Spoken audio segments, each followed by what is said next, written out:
The battlefield was quiet now, the smoke settling over the ruined landscape. The bodies of the fallen lay where they had fallen, a mix of human and alien alike. Sergeant Daniel Carter moved carefully through the wreckage, rifle at the ready. His unit had pulled back, but he had stayed behind, searching for survivors. That was when he saw her. The alien warrior lay in the dirt, her armor scorched and broken. Her legs were gone, severed just above the knees. Blood arc and thick had pooed around her. She was still alive, barely. Her breathing was ragged, her sharp features twisted in pain. He knew her kind, the Zerithians, proud, fierce, and deadly in battle. Their alliance with humanity had been uneasy at best, but they had fought together against a greater enemy. Carter hesitated. He should leave. His orders were clear. The retreat had been called, and staying behind meant death. But then she opened her eyes, golden and burning with something he recognized, defiance. She was still fighting. He sighed. "You're lucky I'm a stubborn bastard," he muttered, kneeling beside her. She bared her teeth. Whether it was meant to be a warning or a grimace of pain, he wasn't sure. He grabbed his medkit and started working. She flinched as he wrapped a tourniquet around what was left of her legs. "Stay still," he ordered. "Why?" Her voice was rough, accented, but clear. "Because I'm not leaving you here." She laughed, a bitter sound. "I would leave you." "Yeah, well, humans are weird like that." She didn't argue, which meant she was worse off than she looked. Carter worked quickly, his hands moving on instinct. He had seen enough battlefield wounds to know that if it didn't stop the bleeding soon, she wouldn't last the hour. He injected her with a coagulant and painkillers, then looked around. They were exposed. If the enemy was still nearby, they wouldn't stand a chance. "Can you fight?" he asked. She snorted. "With what legs? Your arms still work, don't they?" She grunted. He took that as a yes. Carter slung his rifle over his shoulder and grabbed her under the arms, dragging her toward cover. She made a sound of protest, but didn't resist. They reached the remains of a collapsed structure, barely more than a few standing walls. It would have to do. He set her down carefully and checked his comm. Static, of course. The retreat had moved too far out of range. "We're stuck here," he said. She watched him, her gaze sharp despite her injuries. "You could leave." "I could. But you won't." "Nope." She studied him for a long moment before nodding. "You are a fool. Human?" "Yeah, I get that a lot." The next few hours passed in silence, except for the distant echoes of battle. Carter kept watch while she rested. Occasionally, she would stir, muttering in her own language. When she woke fully, she was sweating, her face pale beneath the grime. "You have a name?" he asked, trying to keep her focused. "Sorry," she said after a pause. "Carter," he offered in return. She nodded, as if committing it to memory. Night fell, bringing cold winds and deeper silence. Carter didn't sleep. He kept his rifle close, listening for movement. Xari drifted in and out, her body weak from blood loss. He didn't know if she would make it until morning. Just before dawn, the distant hum of engines reached his ears. He stiffened, gripping his weapon. Xari's eyes opened. "Yours or theirs?" she asked weakly. "Guess we'll find out." He risked a glance outside. Dropships, human dropships. He exhaled in relief and activated his emergency beacon. Within minutes, soldiers arrived, sweeping the area before reaching their position. A medic rushed to Xari's side, eyes wide with surprise. "You saved her." Carter shrugged. "Couldn't let her die." They loaded Xari onto a stretcher. She grabbed his wrist before they carried her away. Her grip was weak but determined. "You are not like the others," she said. "Neither are you." She let go, and they took her aboard. Carter watched as the ship lifted off, carrying her to safety. Later, when he was back with his unit, someone asked why he had stayed behind. He didn't have a real answer. He just knew it had been the right thing to do. And sometimes, that was enough.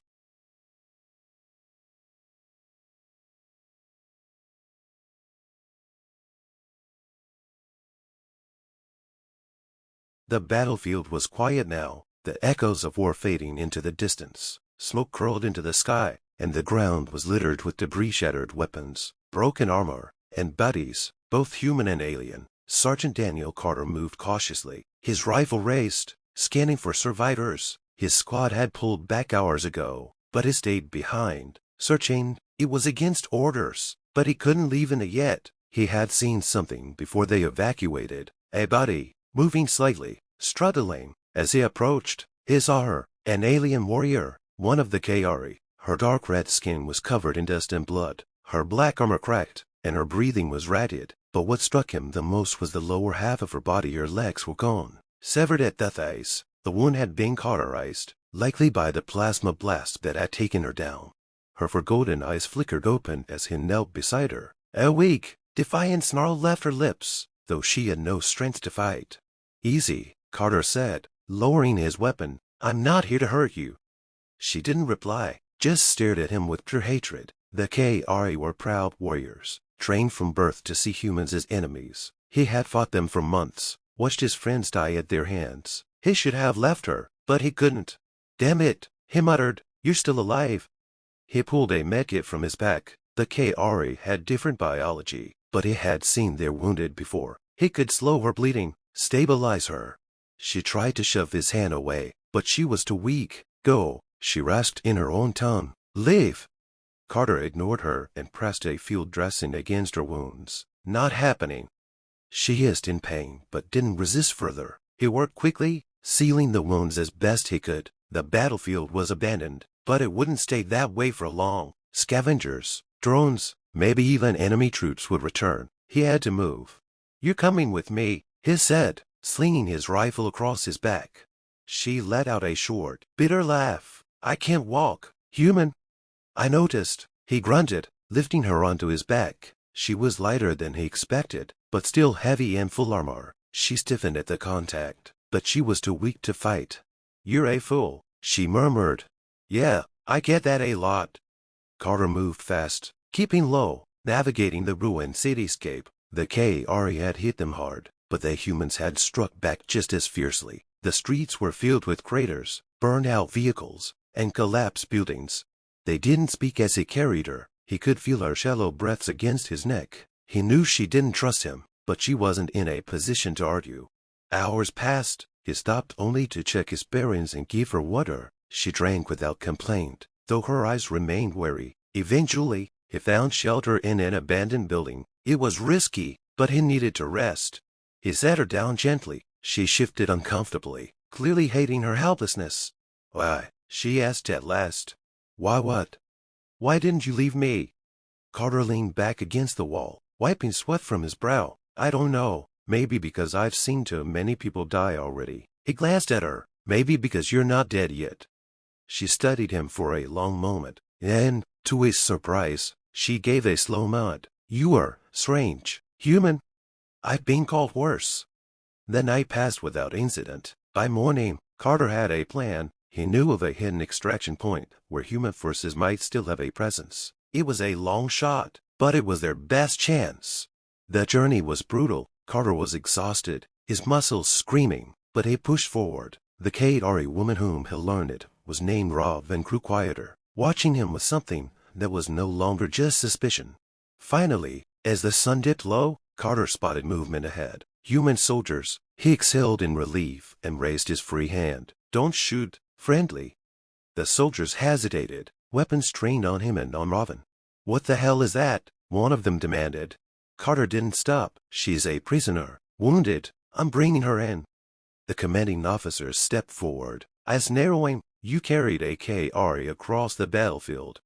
"Yeah," Carter said. "She's still alive. That means something." The officer studied him for a long moment before nodding. "Get them both on the transport." Carter lowered Roth into the ground as medics rushed over. She caught his wrist, her grip weak but firm. "I owe you," she said quietly. He met her gaze. "Just stay alive." As the transport lifted off, leaving the ruined city behind, Carter let out a long breath. He didn't know what would happen next. Maybe Robin would be a prisoner. Maybe she'd recover and return to her people. But for now, she was alive. And that was enough.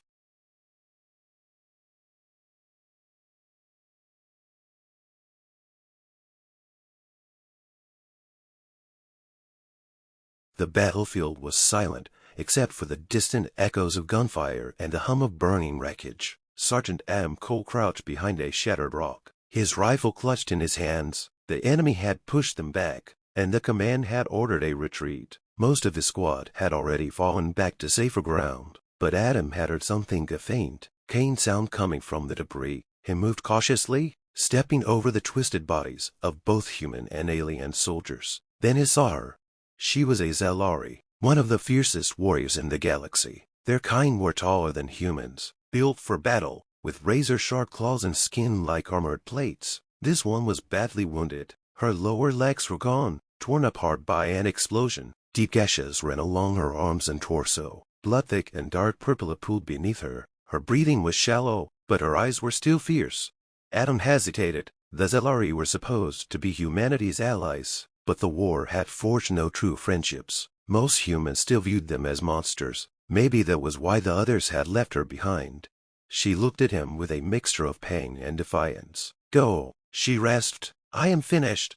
Adam glanced toward the horizon. The enemy would sweep through soon, killing anything that still breathed. He should leave. That was the logical choice, but logic had never been his strong suit. "Not happening," he muttered, kneeling beside her. She flinched as he reached for her, but she was too weak to fight back. He pulled out a medkit and started sealing the worst of her wounds. Her breathing grew steadier, but her gaze stayed cold. "You waste your time," she said. "I cannot fight. I cannot run." Adam secured the bandages. "Yeah, well, neither can I if I sit here arguing with you." She let out something between a growl and a sigh. "You are a fool, human." "Been told that before," he replied, shifting her weight onto his back. She was heavier than she looked, and the climb back to safety wouldn't be easy, but he wasn't about to let her die here. The trek was brutal. Every step felt like dragging a boulder uphill. The wreckage of the battlefield stretched endlessly, and every second, he expected to hear the sound of enemy boots closing in. The Zalari remained silent for most of the journey, her breath hot against his neck. He could feel the tension in her body, the humiliation of being carried like a helpless child. After what felt like hours, he spotted a familiar ridge. Beyond it, the remaining human forces had set up a temporary base. Relief flooded through him, but before he could take another step, a gunshot rang out. Adam ducked instinctively, twisting to shield the wounded warrior on his back. He scanned the area and spotted 3 enemy soldiers moving toward them. "Damn it," he muttered. He set her down carefully behind a chunk of metal and took cover. The enemy fired again, bullets ricocheting off the debris. Adam returned fire, forcing them to duck. His rifle clicked empty. He reached for another magazine, but he was out. The Zalari groaned, shifting slightly. "Give me your knife," she said. He hesitated, then handed it over. With surprising strength, she pushed herself up, balancing on her arms. Her claws wrapped tightly around the blade. Before he could stop her, she launched forward with a snarl, dragging herself toward the enemy. The soldiers hesitated for just a second, long enough for her to strike.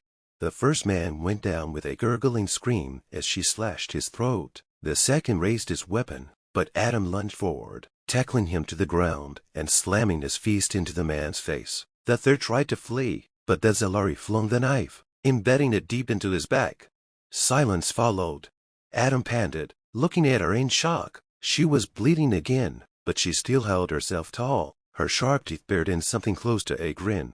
"You are not the only one who refuses to die," she said. He shook his head, half in disbelief, half in admiration. "Remind me never to give you a knife again."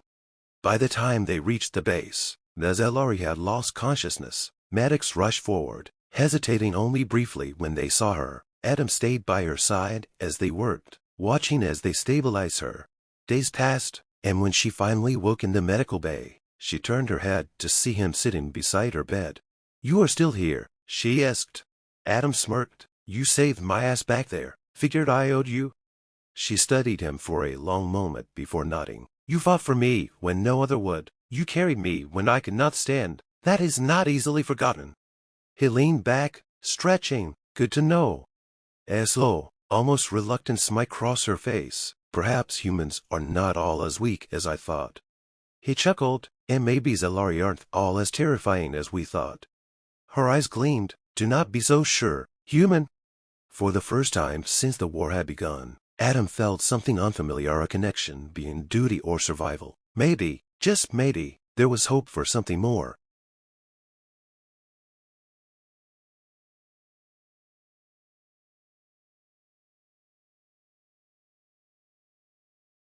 Sergeant David Carter moved carefully through the smoking battlefield, his rifle at the ready. The fight between the United Earth Marines and the Zelari forces had been brutal, leaving the ground littered with wreckage and bodies. The Zelari were a warrior, speciestal, strong, and covered in natural armor. They had fought fiercely, but the battle was over now. David stepped over a twisted piece of metal, his boot sinking slightly into the scorched dirt. His squad had moved ahead, but something made him pause. A faint sound dragged breathing. He turned his head and saw her. A Zelari soldier lay slumped against a shattered piece of her own dropship, her lower body missing from the waist down. Dark blue blood pooled beneath her, her four-fingered hands twitching as she tried to move. Her deep-set, black eyes met his, filled with pain but still burning with defiance.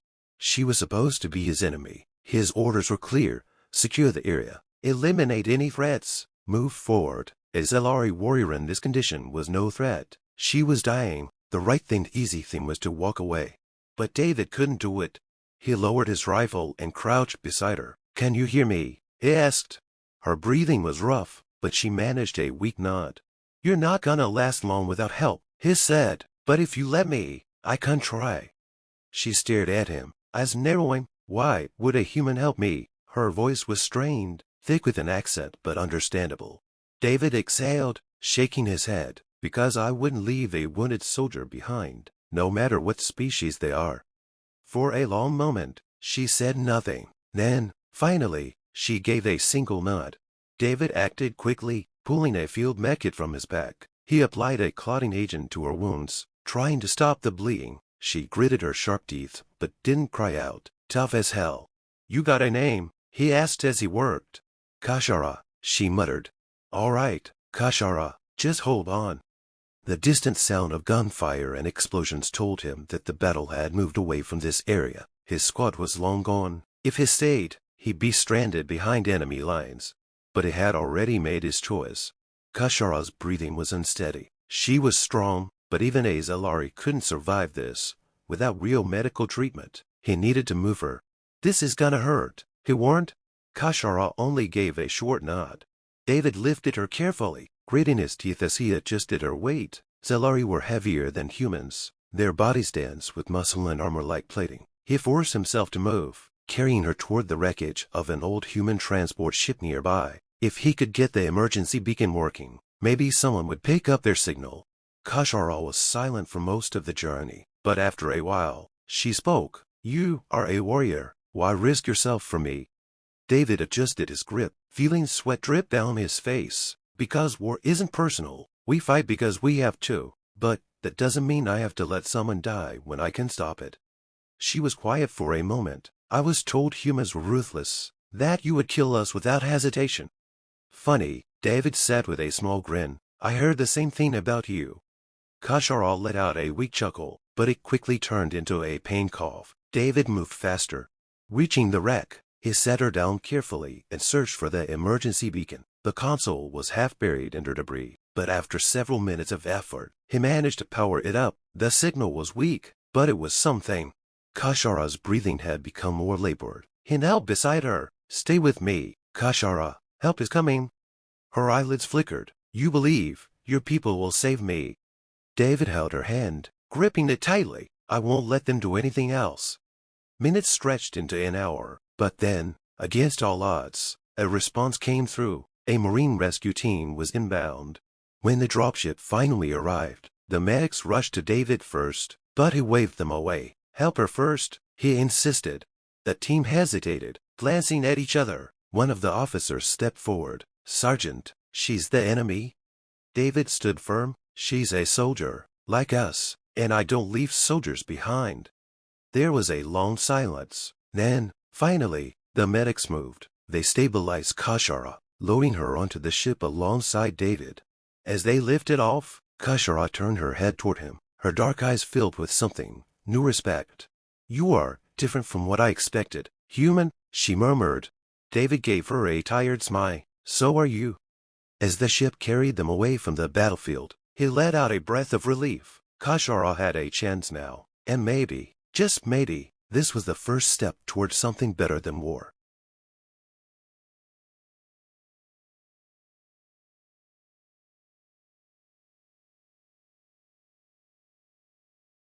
Sergeant David Carter crouched behind the remains of a collapsed wall, his pulse pounding in his ears. The battlefield was quiet now, but the acrid scent of burnt metal and flesh lingered in the air. The war between humanity and the Zalari had been brutal, yet somehow, through blood and fire, an uneasy respect had formed between the soldiers on both sides. As he scanned the wreckage for survivors, a low, pained sound caught his attention. He moved cautiously toward the source, his rifle at the ready. Then he saw Hironi of the Zalari warriors, her silver armor cracked and smeared with dark violet blood. She was slumped against a piece of fallen debris, her breathing ragged. When Carter's eyes drifted downward, he felt a sickening weight in his chest. Both of her legs had been severed just below the knees. Her deep red eyes flickered open, locking onto his. She was still conscious, still alive. Human, she rasped, her voice heavy with pain but still filled with the pride of a warrior. Go, leave me. Carter hesitated. The Zalari were ruthless in combat, but they followed a strict warrior code. To die alone after a defeat was an accepted fate, but he couldn't accept that, not when she was still breathing. Not happening, he muttered, slinging his rifle across his back. He knelt beside her and pulled a medical pack from his belt. She tensed, her claws digging into the dirt, but she didn't resist as it pressed a sealant patch over her wounds. The bleeding slowed, but the damage was severe. Without proper care, she wouldn't last long. You're wasting your time, she growled. Carter ignored her, his hands moving quickly to reinforce the patch. I don't leave people behind, he said simply. I am not people, she spat, though her voice lacked its usual strength. Yeah, well, you bleed like one. He glanced up at the sky, watching the distant flashes of retreating ships. The Zalari had left her, just like that. He couldn't understand it, but he didn't have time to dwell on it either. You have a name? He asked as he secured a temporary tourniquet around her face. She was silent for a moment before she exhaled sharply. Sarah. All right, Sarah, I'm getting you out of here. She let out a short, bitter laugh. I will slow you down. You will die. Wouldn't be the first time someone tried to kill me. Carter carefully lifted her onto his back, her remaining strength barely enough to hold onto his shoulders. He ignored the grunt of discomfort she let out and started moving. The battlefield stretched before him, a wasteland of twisted metal and shattered bodies. His extraction point was still miles away, and carrying her wasn't going to make it any easier. But he pressed on, step by step. For the first hour, Sarah remained silent, either out of pain or sheer disbelief. Then, finally, she spoke. Why? Carter adjusted his grip on her. Why what? Why do this? I am your enemy. He thought about it for a moment. Doesn't matter. Right now, you're just someone who needs help. She didn't respond, but he could feel the tension in her body lessen just slightly. As night fell, they found shelter in the remains of a downed Zalari dropship. Carter set her down carefully and dug through a nearby supply crate. Most of it was useless to him, but he managed to find some protein rations that looked edible. He tossed one to her. She caught it, staring at the package before finally opening it. This is not how humans fight, she murmured. Maybe not all of us, Carter admitted, taking a bite of his own. But I didn't join the Marines to let people die when I could do something about it. Sarah studied him, her sharp gaze unreadable. Then, to his surprise, she let out a quiet chuckle. Perhaps I was wrong about your kind. Yeah, well, stick around, and maybe you'll learn a thing or two. He smirked. She glanced down at her missing legs, her expression darkening. I will not fight again. Carter met her gaze, his voice firm. You're still alive. You'll figure out a way. She considered his words for a long moment before giving a small nod. Perhaps. They set out again the next morning, Carter carrying her without complaint. By the time they reached the extraction point, a human rescue team was already waiting. The medics took Sarah without question, and Carter watched as they worked to stabilize her. As they loaded her onto the transport, she turned her gaze to him. You should have left me. Not my style, he said with a grin. She exhaled sharply, something almost resembling a smile touching her lips. Then, I owe you. Carter shook his head. You don't owe me anything. Just don't waste the chance you got. As the doors of the transport closed, he knew he had made the right choice. Maybe war made enemies out of people, but in that moment, Carter saw something else as something stronger than war. Respect. And maybe, just maybe, the start of something more.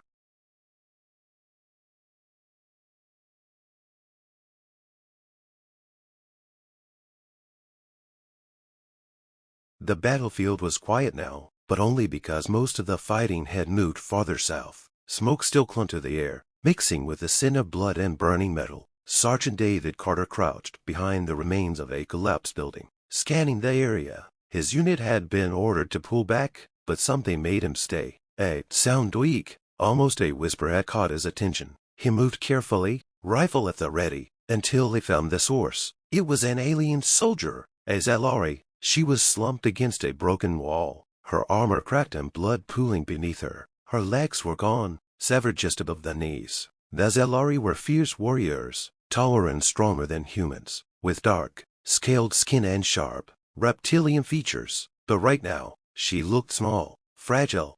She turned her head slowly, her yellow eyes narrowing. Go, she rasped. No point saying. Carter lowered his weapon. He had been fighting against her kind for months. But in this moment, she wasn't an enemy. She was just another soldier, left behind to die. Not happening, he said. He pulled a field dressing from his vest and knelt beside her. She flinched when he touched her wound, but she was too weak to resist. He worked quickly, tightening the bandages as best as he could. You're wasting time, she muttered. Carter ignored her and tapped his comm. Command, this is Sergeant Carter. I have a wounded Zalari here. She needs evac. Static. Then a response. Negative. Sergeant, all units are pulling back. No resources for non-human casualties. Get out of there. He clenched his jaw. Copy that. The Zalari chuckled, though the sound was bitter. Told you. Now go.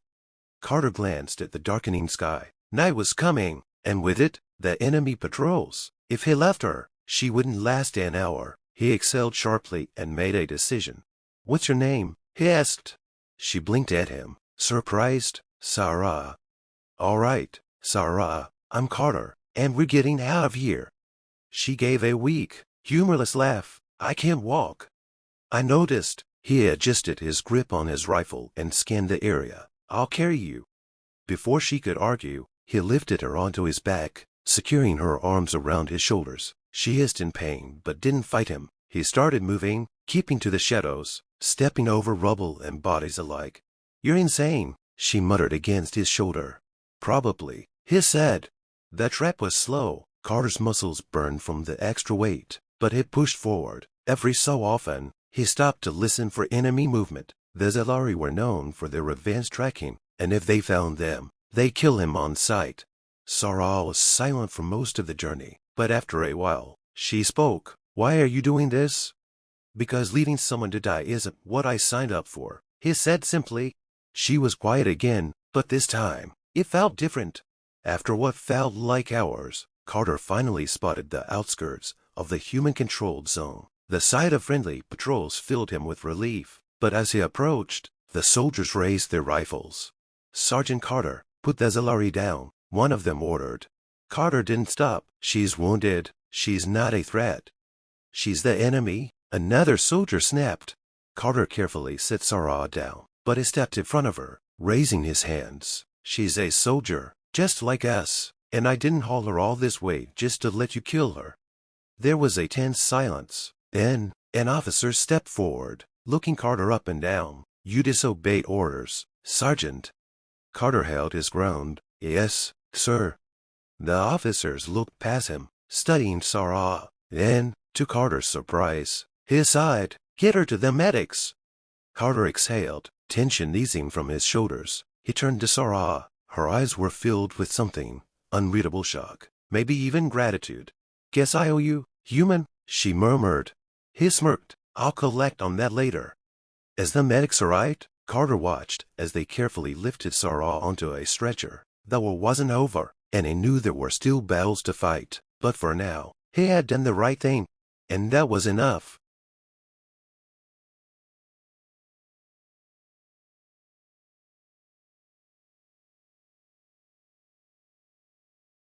Sergeant David Cole crouched behind the wreckage of a downed transport, his rifle scanning the battlefield. Smoke curled into the sky, and the ground was littered with debris and bodies both human and alien. The war between humanity and the Trellin had been raging for months, and this planet was just another ruined battleground. His unit had already pulled back, but he stayed behind. Something had caught his eye. A few yards away, half buried under the rubble of a fallen structure, lay a Trellin warrior. Her deep purple skin was slick with blood, and her armor was shattered. Most striking of all, her legs were gone. The wounds were fresh, and she was barely breathing. David knew the protocol. The Trellin were fierce, brutal fighters. No quarter was given, none was expected. His orders were clear: withdraw and regroup. But as he watched her struggle, something in his gut told him to stay. She opened her eyes, sharp and golden, locking onto his. Weakly, she reached for a blade strapped to her waist, but her hand barely lifted. She was too far gone to fight. "You're dying," David said flatly, keeping his rifle lowered. Her gaze remained defiant, though her voice was strained. "Then let me die."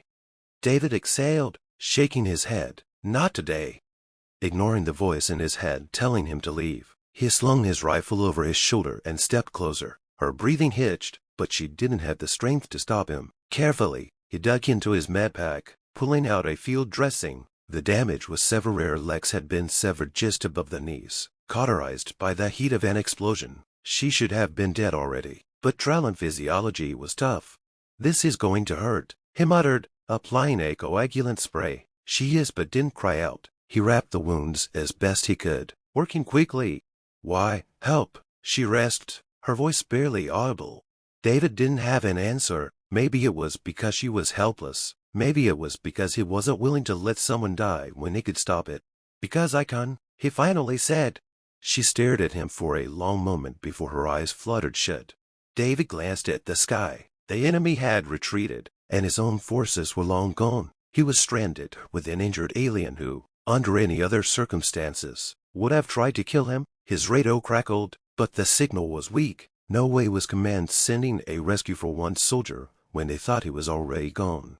With a sigh, he crouched and carefully lifted her onto his back. She was lighter than he expected, but the journey ahead would still be brutal. For the next 2 days, he carried her across the ruined landscape. He scavenged supplies, found shelter when needed, and kept moving. Occasionally, she woke up, drinking the water he offered, but she spoke little. When she did, her voice was quieter than before. "You were foolish," she murmured at one point, her head resting against his back. "Yeah, well," he grunted, shifting her weight. "I get that a lot." She didn't argue. By the 3rd day, exhaustion threatened to drop him, but then he saw a human outpost in the distance. Relief surged through him. He adjusted his grip on the alien warrior and picked up his pace. As he approached, he could see the soldiers stationed there raising their weapons. He didn't blame them. A Marine carrying a wounded Trellin was not something they ever expected to see. A commander stepped forward. "Sergeant Cole, report." David set her down carefully on the ground before straightening. "Found her on the battlefield, left for dead by her own. She's no threat now." The commander frowned, looking between David and the wounded alien. "And you carried her here?" "Yes, sir."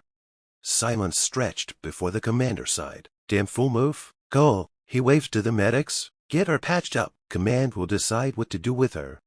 David watched as they lifted her onto a stretcher. She caught his eye as they carried her inside, her golden gaze unreadable. Days passed, and David found himself in a debriefing room, explaining his actions. Some called him reckless, others questioned his loyalty, but in the end, his record spoke for itself. He wasn't dishonorably discharged, though he was given strong recommendations not to repeat such decisions. One evening, as he sat outside the outpost, staring at the distant battlefield, he heard soft footsteps behind him. "I am alive because of you," she said. David turned. She sat in a hoverchair, still recovering, but very much alive. He hadn't even known they had let her stay. He gave a small shrug. "Would have been a waste to let you die." For the first time, she smiled a small, tired expression, but real. "Perhaps humans are not as weak as I thought." David smirked. "And maybe Trellin aren't as heartless as we thought." She tilted her head, considering. "Maybe." They sat in silence for a while. the war still raging around them. But for the first time, it felt like something had changed.